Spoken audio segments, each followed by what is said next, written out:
At halftime of the Knicks-Pacers game, the Knicks were down, I think 15, and there was a stat about the biggest Game 7 halftime comeback ever, and it was 11 points. That was the biggest Game 7 halftime comeback ever. It was Golden State in 1975 against Chicago, and then our guy Steph Curry did it against Houston in 2018. 11 was the record until today. Minnesota came back from 15 down. I think they had a 54-24 run at one point, and they took the belt from the champs, at least for this round. What was the biggest thing that jumped out at you this game other than having about 7 heart attacks? That I kind of just can't believe it actually happened. You know, because if you were going to lay it all out, I picked Minnesota in the series, but it wasn't like I was walking around today being like, yeah, Denver, no problem. Like, they'll figure it out. Like, when I saw Jokic standing up for the 6 straight minutes and everybody was sending out that picture from Game 6 when Minnesota's up 50, you're like, uh-oh, you know, this could be bad. And the game was kind of playing out a way that a lot of these games played. Like, I love this series. But we haven't had these amazing finishes in them. I just like how different it's been. I think these are the 2 best teams in the NBA, and maybe we'll get into that a little bit, but that it actually happened, that they pulled this off. This team that's, you know, just, this is, I guess, year 2 of this group, but it's not like it was a deep run last year, that they actually did it, and that Ant was this bad throughout most of the game, and they were able to do it. Yeah, it's funny. He was 6 for 24, which was a famous stat line, Kobe 2010 finals. And yet I thought he was a huge part of this game. I liked the way he played. His shot wasn't going in. They're throwing 2-3 people at him, and he had to slowly figure out over the course of the game, how can I still affect this game with my offense when they're just basically putting this wall in front of me? And what took it over for him, they put him on Murray at some point in the third quarter, and Murray disappeared. And he did the best job guarding Jamal Murray I've ever seen anybody do. And the defense got the offense going a little bit. They got some steals, some turnovers. But it was reminiscent of Kobe in that Game 7, where it went from seeming like it was going to be this just historic disaster for him, and something mentioned in the first sentence of his NBA basketball reference whenever we talked about him, to he flipped the game and he started pounding the rim. He got rebounds, and he just figured out how to affect it with his defense all these different ways. And I thought it was such a special Ant game, because sometimes when you're not playing well, that's kind of where you have to show how good of a basketball player you are, right? Like, you can have games where the ball goes in and it looks great, but it's games like this when you just have to figure out, I don't really have it. How else can I help the team? And then Towns gets in foul trouble, and you could just see Edwards and then Naz Reid, they're just trying to lift each other up. I thought it was really cool. I think this team is really in on each other and really sticks up for each other. And there's no ego at all with these guys. They just want to win. And they showed it.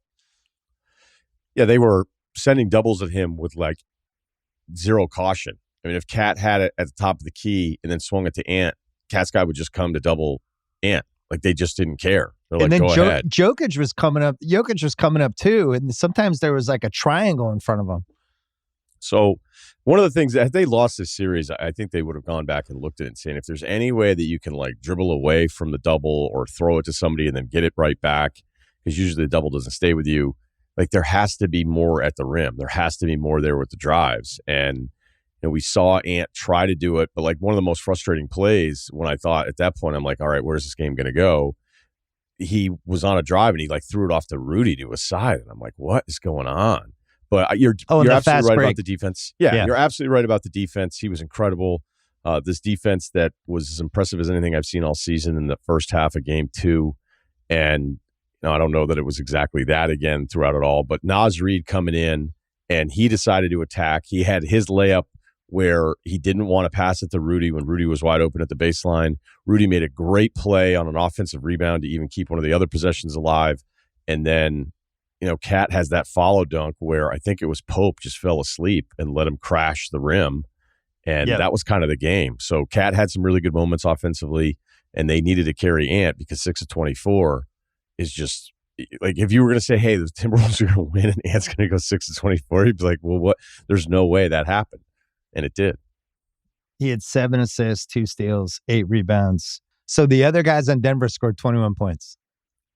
And we can go into all the Minnesota stuff, but Michael Porter Jr., Aaron Gordon wasn't rebounding at all for some reason. Caldwell Pope didn't have it.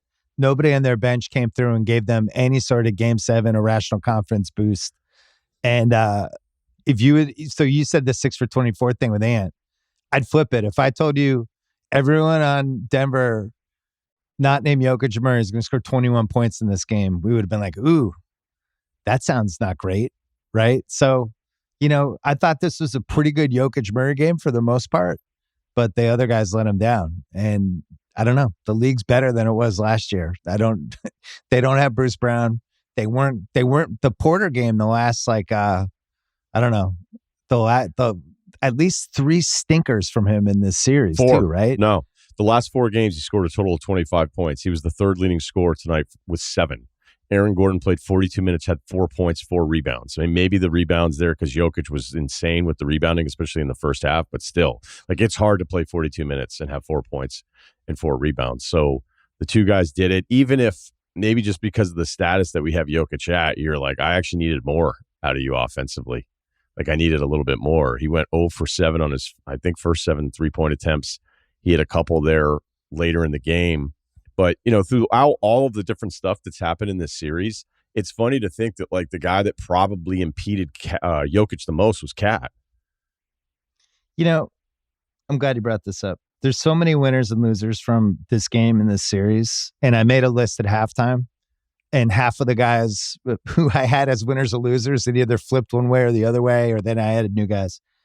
Towns, a guy I wouldn't say is either of our favorite player, right? No, he's good tonight. He was really good tonight. He did pick up the ridiculous 5th foul. We're like, oh no, you were doing so well. It's like watching a little kid in the playground, like, oh no, you threw sand at somebody. Why? You're having such a fun time with everybody. But I thought he kept him in it in the first half when Ant didn't have anything. I thought his defense on Jokic was really good. And I really liked how he played. I thought that was like a breakthrough game for him. Am I crazy? No, but I mean, it is funny because what Nas did when he came off, they weren't going to bring him back in. Well, so I was like, they really did. I mean, here? They didn't have right? to though, because Nas came in and that was like one of 3 times the game flipped. Nas had that huge block on Jokic and the big putback dunk. And at that point, then Edwards hit the backbreak 3 and turned. And all of a sudden it was 98, 92, 82 out of nowhere, and Towns wasn't involved in any of that. Yeah, and then Rudy fouls out, so Cat comes back in to close it. But it was just a weird game. I mean, game 7s are weird. Whatever happened to the home court thing, it's over. It's just if you cut the NBA history by a certain line, it used to be 80%, maybe 82% of the time teams won, or maybe I'm it used to be over game 80, 5. Yeah. It just used to be like you lose that game. And for whatever reason, recent history tells you that home court hasn't meant as much with this. But I'm just really impressed. I'm just incredibly impressed with this group finding a different way to win. Finding a different way to win against a team in Denver where you're like, okay, well, what's the score going to be? Okay, they're going to be at home, Jokic and Murray and all these different things. You just expect every possession's going by being like, they're screwed up offensively. Like this defense has cranked it up a level here. And everybody's kind of contributing. And even McDaniels, too, deserves love for having a couple big offensive games because he's just as capable of having like a 4 or 6 point dud in there. And all these other guys stepped up and beat, a team that I would have picked against Dallas, a team in Denver that I would have picked against the Boston Indy winner. I just would have picked Denver the rest of the way, and they found a way to get him at their place. I mean, it's incredible. Jokic played 23 minutes in the first half. He had 13, 15, 5 in the first half. I know. They started the second quarter with him. I thought he looked tired. It felt like he just needed a blow at some point. And the fact that Minnesota could just bring Naz Reid off the bench as this fresh, like some reliever in the 9th inning coming in and just throwing 103 miles an hour. I don't think that was helping matters. They played 7 guys in that. I mean, Kyle Anderson only played 4 minutes. Which was, I think, the right move, right? Did you feel like at halftime they were going to dump Gobert? Well, my biggest issue with this game, and if it had gone the other way, this would have come up, but I still think it's a relevant point, is that Rudy was ending up with the ball way too much. Just too many possessions where you're like, okay, well, I understand defensively what you think you have, but some of you guys, and that's why I thought that Naz Reid layup was so interesting because he didn't have great balance, but he's like, if I just sort of lean over this way, and Rudy got his hands up ready for the catch, and Naz is like, nah. But I just am never going, I don't care win or lose. And even though Rudy threw in that prayer with 5 seconds left in the shot clock, which was ridiculous. And at that point, you're like, maybe it's Minnesota's night. I just am never going to be a huge fan of when Rudy ends up with the ball in his hands as many times as he did in the first half tonight. But the defense and that offensive rebound he had late was such a huge offensive rebound that I just don't think coaches do the stuff that we always wonder if they'll do. Yeah. Well, they had 11 offensive rebounds. I'm glad you brought up that turnaround. So Minnesota, I think, had 5 or 6 shots in the second half where you go, what the fuck? That went in? Like there was one where Naz Reid got it looked like he almost got hit and he just kind of flung it with his left hand and it just line drived in from 5 feet. McDaniels had one. Gobert had that one when he was going down the middle and he just flung it off the backboard and it went in. And they started adding up. And I always keep track of that because it's basically like the stat that they don't keep track of on basketballreference.com or the how the fuck did that go in shots. And then when Gobert made that crazy turnaround, that was the first time I was like, holy shit, Minnesota might actually win this game. But I kept waiting for the late Denver run. Like I tweeted at one point, I thought it was going to go in overtime because I just thought we've seen it so many times with Denver that as soon as the game calmed down a little with 3-4 minutes left, they were just going to do their thing. And the problem for them was they were just doubling Jokic basically the whole time. And really from the first quarter, he only had, I don't even think he got 7 assists. And they missed some shots from him, but for the most part, they were basically imploring him to pass to everybody else, and then nobody else could make a shot. So I thought that was smart.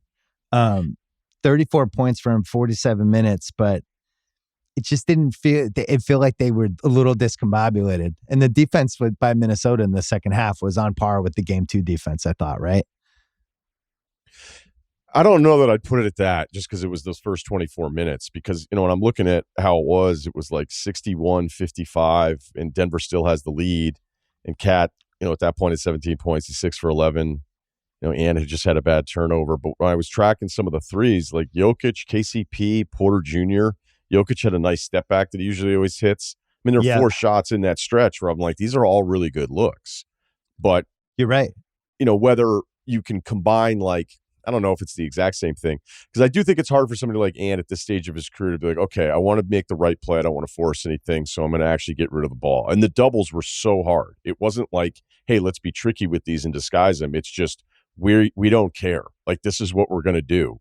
And lucky enough, Minnesota had enough balance around it to not, end up being something where it's like, okay, we're really stuck because nobody else is making any shots. So I wonder if that just throws Ant's rhythm off, where it's like nothing's ever really felt all that comfortable, and then that adds to everything else. And that's the task that is attached to the great ones. We're like, hey, you still need to go ahead and figure this out. Where with Denver, there's all these good looks, I thought, even during that stretch, where yes, some of it's definitely the defense, but there were other times I'm like, man, you guys are just I don't know if they started feeling themselves up 20, because you're not thinking there's no way if you're Denver, you think you're blowing a 20-point lead to Minnesota.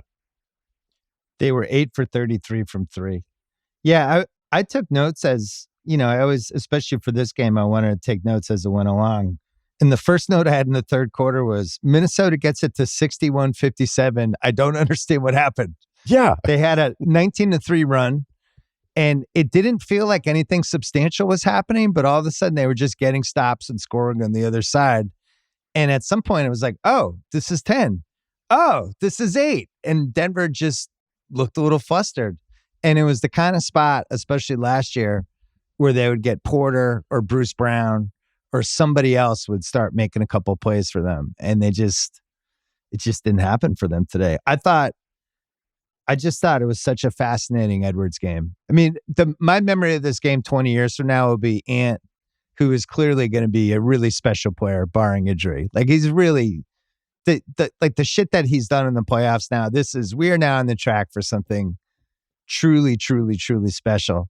And it's games like this that form somebody's career. It's when you don't have it, how do you figure out how else to impact the game? And he did it. And I never felt like, you and I have watched a lot of Edwards.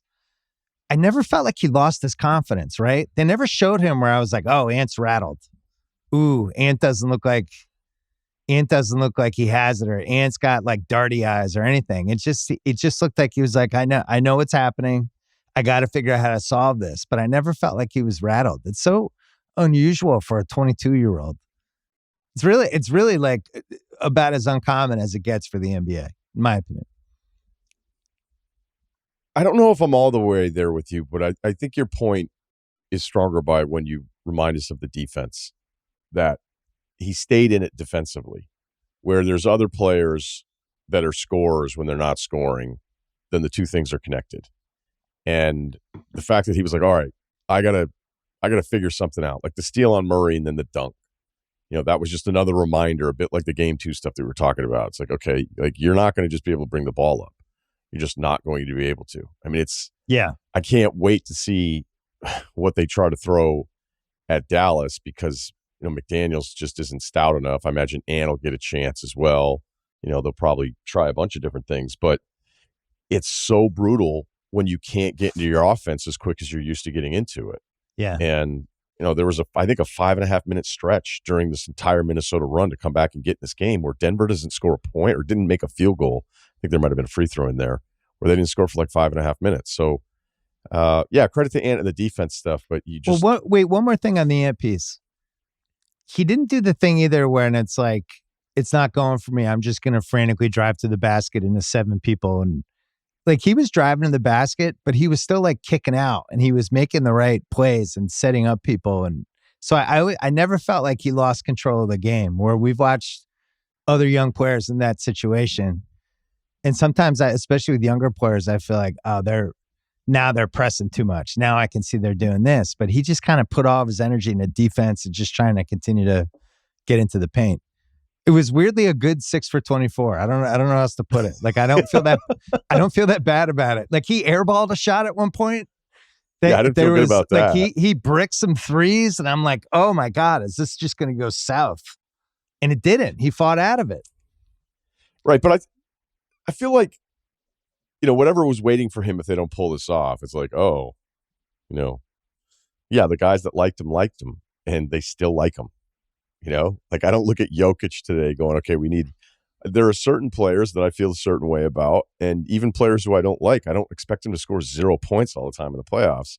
And this is kind of what it turns into a little bit. So had they lost, Ant gets crushed, and then it's like, okay, well, he had a really bad game in a huge spot. I would not have crushed him for the bad game. I'm thinking more like the fact that they won and pulled it out. What does that mean compared to some of the great players we've seen in the past, right? Because like Kobe had that moment, and maybe maybe they lose next round, it's not going to matter as much. But Kobe had that moment in the finals in Indiana when Shaq fouled out, and he had to like lift the team basically, and it was like, oh, can he do this? And it's like, oh, okay, he can do this, LeBron had that moment against Detroit in 2007 when it was like, well, if you don't score every time, your team's going to lose. He's like, oh, maybe I can score every time. And he scored like 25 straight. And Edwards in this game, it's like, hey, unless you become a two-way player on the highest possible level and you start actually making a couple of plays and shots and you shut down Murray on the other end, you guys aren't winning. And then he actually did it. So I don't know what this means for him going forward, but I thought it was a good checkpoint for him to hit, I guess is my point.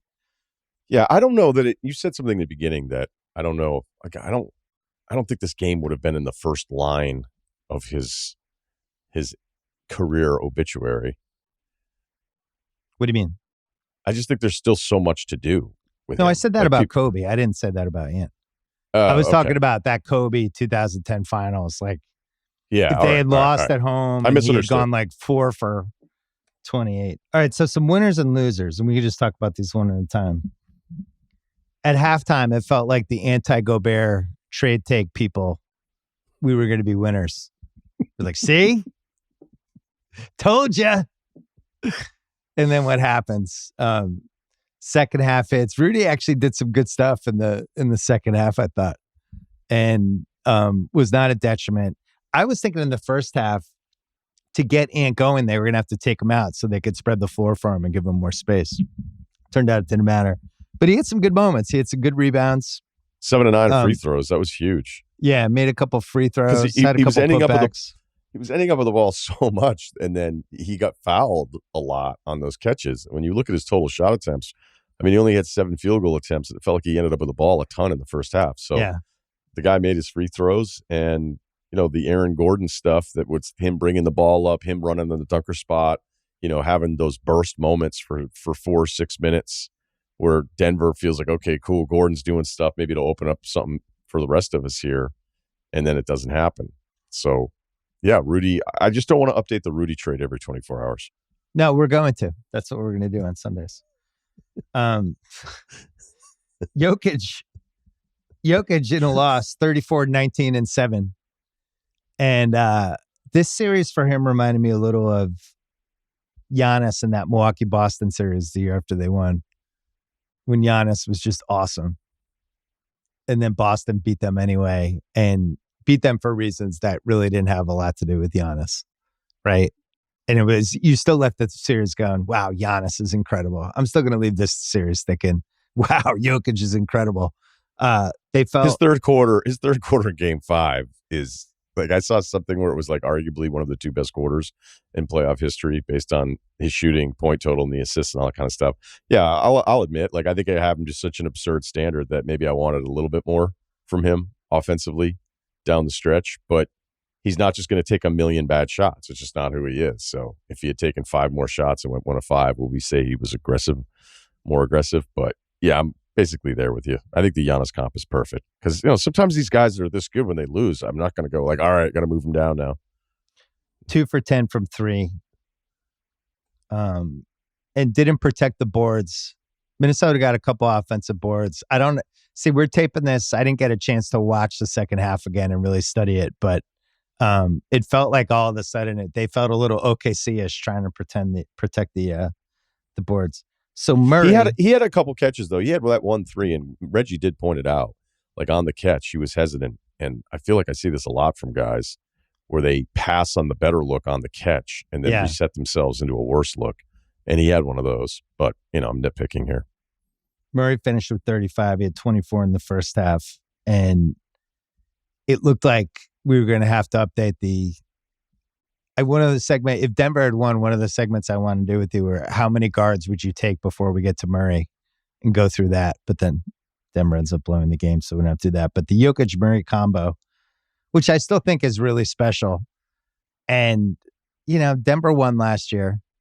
Minnesota hasn't won yet. There's a hunger level that I feel like factors in just a whiff in games like this, where when you've been there and you've been the hunted one for the entire season plus the playoffs versus the team that's like, this would be literally the highlight of my career if we win this game. And you could feel it a little bit. Denver just looked a little tired to me and a little static compared to Minnesota, who just, you see their bench, the entire bench is fucking losing their minds on every basket, every block, everything. They just, it's the law of the NBA. I don't know who has a good time being outscored 54-24, but you're right about Minnesota. Yeah. Like, hey, we're getting worked by like 30 since we were up 20, but hey, let's start high five. DeAndre, you want to get a cheer going? Hey, you want to start the wave? Okay, so they seem shell shocked. The fact when Minnesota came back Wouldn't as you fast be? as they did, I thought the Hey. demeanor changed for Denver when it was like 61-57. Felt different. You're not a little shell shocked that this actually happened? Oh, I am. I am. It didn't seem real until Ant hit the 3.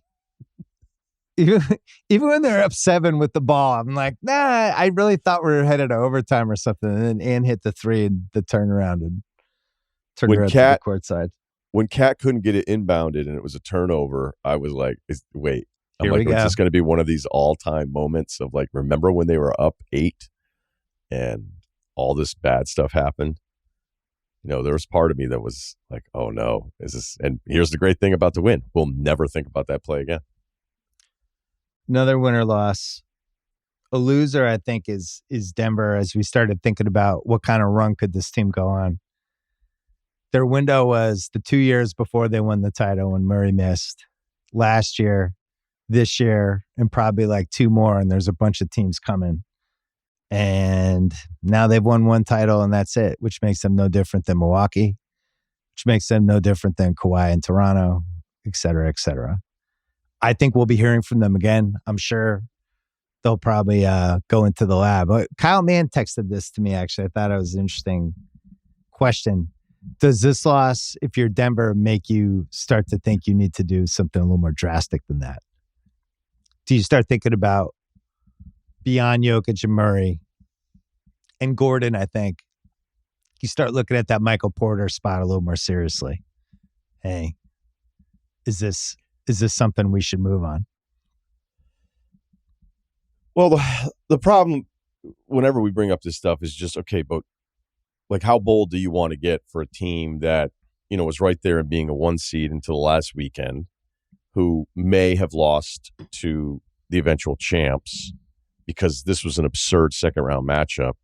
Yeah. So if there was a player that was really good that was unhappy and then's like, I actually want to play in Denver, which is a great athlete city, but I don't know that people ever think of it as a destination. Anybody that's ever played sports there is like, oh, wait, like everybody always seems to keep a house there because Colorado's awesome, but it's never thought of as like an NBA destination. If you were talking about playing style, if you were a star that was like a little bit older and you're like, okay, well, I want to go play with that guy, Jokic, because he's going to make my life that much easier. So there's a lot of reasons, but to get that bold, something would have to be available. Porter Jr., it was a bad series.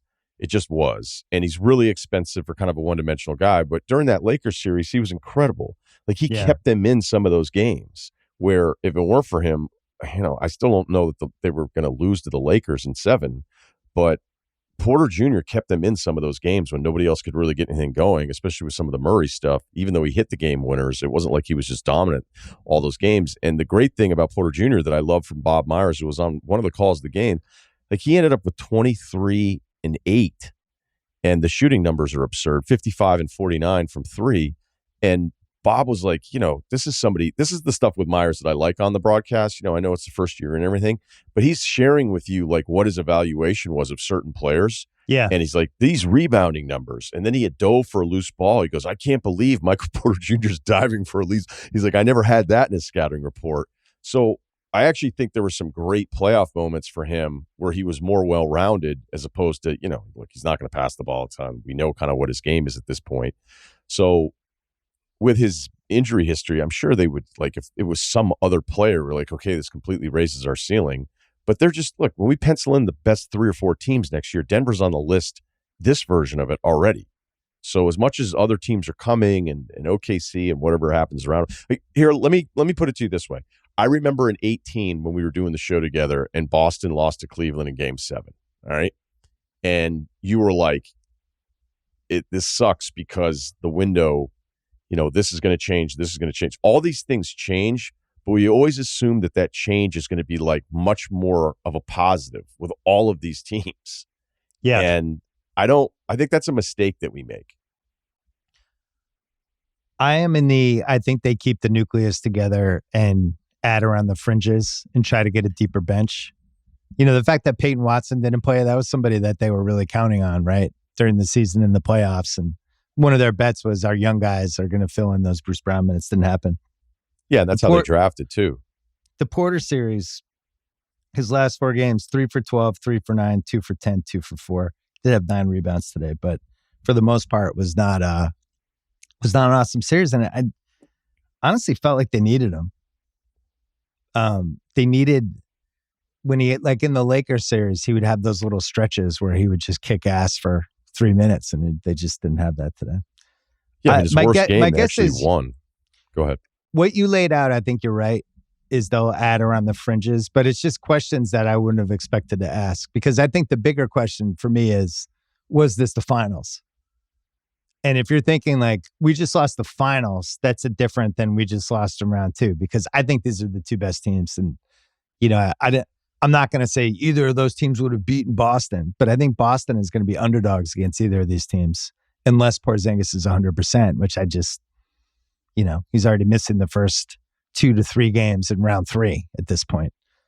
So, yeah, I'm just not going to look at this as like, hey, the loser of the series couldn't get, hey, I thought they were good. They couldn't get out of the second round. I'm like, I don't know. I'm with you. Like when this, before it started, as the series was playing out, I was like, I almost feel like this is the finals. Like we're not supposed to get a team or a matchup between 2 teams like this in the second round. With that said, it's a worse loss for Denver than it is for Minnesota, because Minnesota could have been like, hey, man, now we know what it takes. And sure. Whereas Denver's trying to protect the title. A winner co-winners, Devontae Graham and Victor Wembanyama, who actually affected the title. Because that Friday night game ends up sending Denver into the 2-3 round 2, and they could have been in the 1 seed, getting no Zion, New Orleans. They could have gotten Dallas in round 2 and not seen Minnesota maybe at all. And instead, Devontae Graham, those were probably the last baskets he'll score in the NBA, I'm guessing. I think he could still score. I like the fact that somebody. Wemby affected the title. Loser, Michael Jordan. Okay. Yeah. How? Because at halftime, it's like, yeah, fucking, here was the latest comer, Ant. I sucked in game 7. I'm still the GOAT. Now it's like, I don't know, Ant. I don't know, MJ. You never won a title when you were 22. Wow. Yeah. Yeah. I don't believe it. I'm just throwing it out there. It's rarely you get to put a winners and losers with Michael Jordan in it. But no, listen. No 22-year-old other than 22-year-old and under, other than Kobe, I'm pretty sure, has won the title. Like Jordan didn't do it. LeBron didn't do it. I think Bill Russell did it. I don't know how old he was when they won the first title, but he was around 22. But this is a whole other level of historical shit. If Minnesota can actually win 2 more rounds, we'll see what happens. We mentioned Towns as a winner. Chris Finch, emotional. He brought the crutches out. I don't know if you noticed. I felt like he was up off the bench a little bit more, but him and Mike Norrie figuring out how to coach this team together in a really weird situation and pull off a Game 7 win in Denver. I think co-winners for me. Micah has enough. Yeah, he's so much credibility built up with this team just because of his personality and being around. But I still think it's a little overstated. I mean, Finch is sitting right there.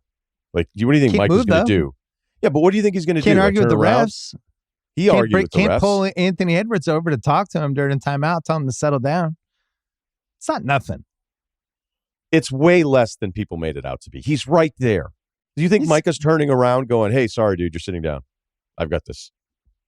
Hey, could you let it seem like I'm in charge just a little bit more? Why wouldn't the Lakers want Mike Norrie as their coach? The only thing I can think of with their coaching search is that it's being run by Kurt Rambis. No, that they're just going to want more sex appeal post Vogel and Ham. I mean, I think it should be Borrego, but I don't know if he's going to be sexy enough for them. If Borrego gets the job, are you going to be on the bench? No, I don't think so. I don't. I have a hard second row Russillo. I have a harder time getting credentials from the Lakers and the Clippers, so I don't think I would be on the bench. Look, I'm a huge Borrego fan. I've had him on the pod a couple times, but I just, for anyone that watched some of those Charlotte teams that were terrible, yeah, and then every night you'd be like, all right, which fourth quarters do I have to get on, right? Because it's a good way to rotate through league pass. Yeah, you're like, all right, let me watch a full fourth quarter of this game that I wasn't normally going to watch start to finish. And there's just all these Charlotte games where I'm like, how are they in this game? How are they possibly in this game? And he's got the Spurs background. I hope he gets a chance to do it. I just don't know if you know what I kind of would like? I'd like to see JJ get it. And for content? I think JJ could get it, but then it would be hilarious if they don't win enough and then he gets fired and LeBron on their podcast together says, I actually never wanted you to be my head coach. They're drinking wine. Yeah. Kurt Rambis did that. And by the way, that's not a dig at JJ at all. I think you understand what I'm saying there. Why are you worried about what JJ thinks? I think I'm booked to go on next week. Yeah. Chris Finch. Mentioned him. Do we mention Team USA? No, no one's more on team. You're the most patriotic guy ever. You really are a patriot. Team USA standpoint, Steve Kerr's rooting for Denver to probably win, right? Because that means you're putting more miles on Murray heading into the Canada side of things. Ant gets pulled out of the playoffs. Now he could just devote himself to getting ready. Now this flips the other way. Murray has more time. Jokic has more time. Ant's going to be in the grind for at least 2 more weeks. I don't know. It could be good for you as Team USA too. Naz Reid, big winner, vindicated the 6th Man of the Year award. He was huge. Those who'd you vote for, Monk or Reid? I voted for Monk second. I voted Nas first. And he had the huge block on Jokic, too, when it was up around the rim. I mean, the Nas minutes were incredible down the stretch. I mean, it's just what a weapon to be able to go, hey, we need a third guy who can kind of balance out our other two bigs and can also stretch the floor.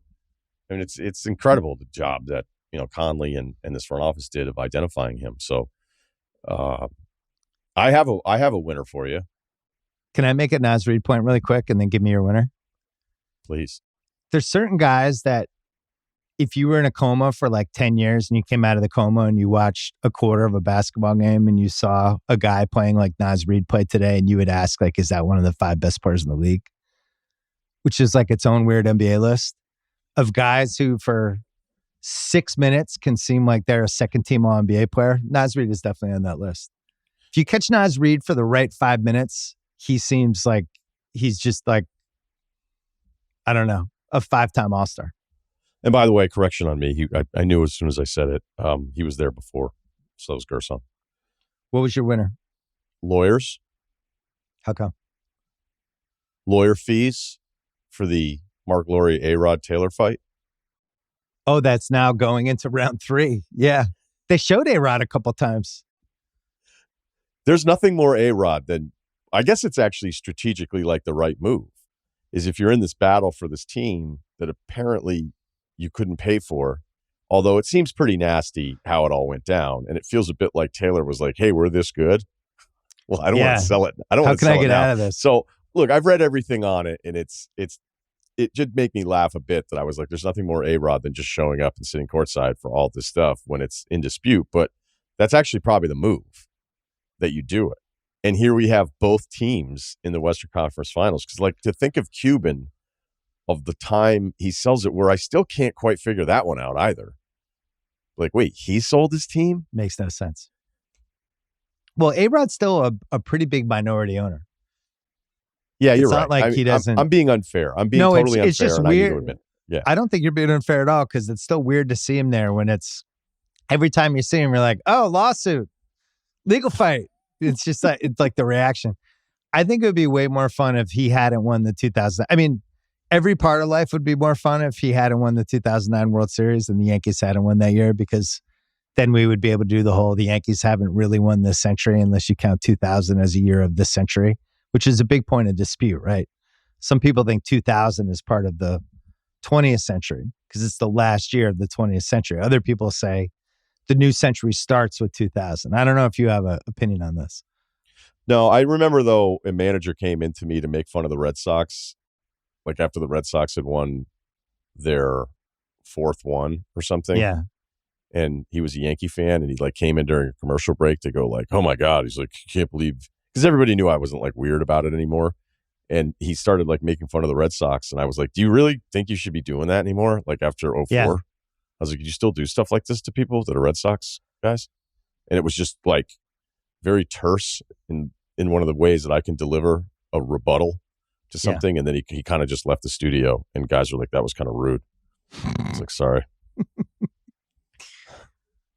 Mike Conley, winner? Big time. Only made one conference finals that got swept by my calculations.